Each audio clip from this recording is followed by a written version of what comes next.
Joining us now is Mike Davis, president of the Article 3 Project and former clerk for Justice Neil Gorsuch. Also with me is Julie Kelly, a senior writer at American Greatness and author of January 6th, How Democrats Used the Capitol Protests to Launch a War on Terror Against the Political Right. Mike, it's almost as if they're seizing phones of anyone who might have communicated with the president or anyone who's close with the president. Am I out on a limb here or what? This is scary stuff, Laura. We started out where they were going after Trump for non-crimes of keeping his presidential records at Mar-a-Lago.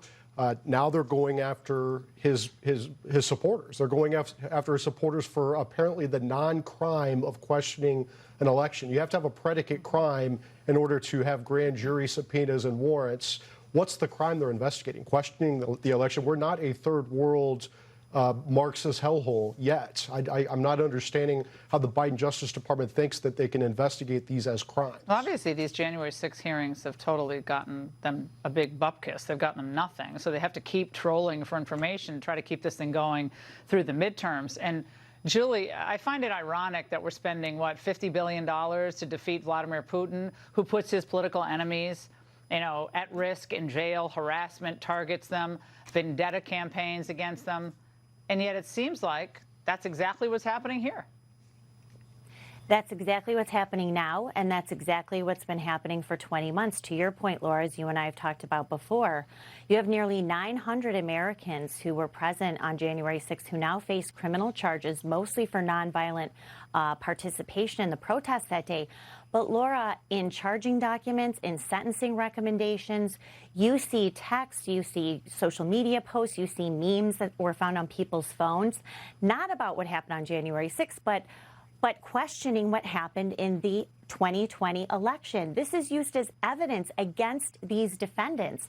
So it's nothing really new to those of us who have been covering this prosecution closely.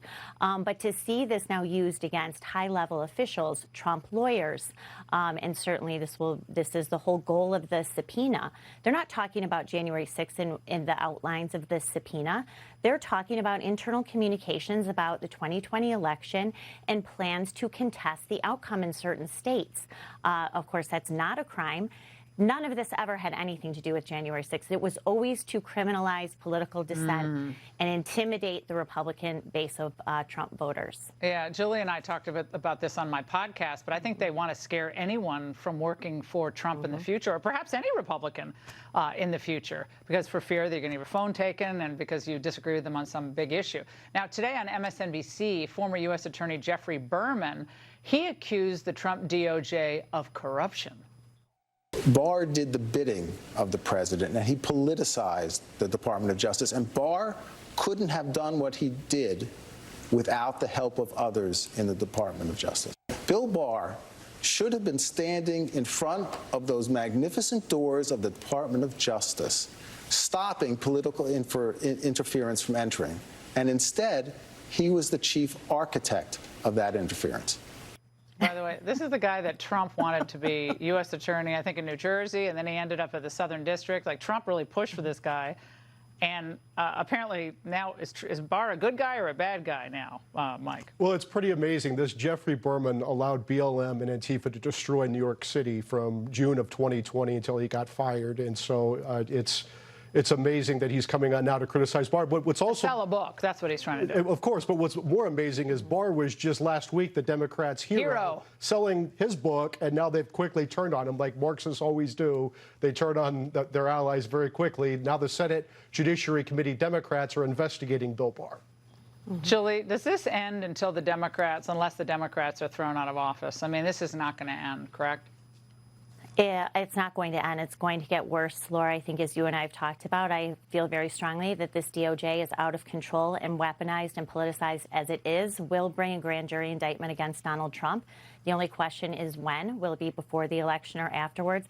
They've ratcheted this up so much among their base. You could feel the bloodlust of the base of the Democratic Party.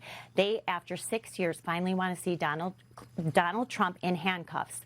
And if this regime, this DOJ, doesn't deliver, the Democrats will pay a price in November if that doesn't happen. Mike and Julie, great to see you both tonight. Thank you.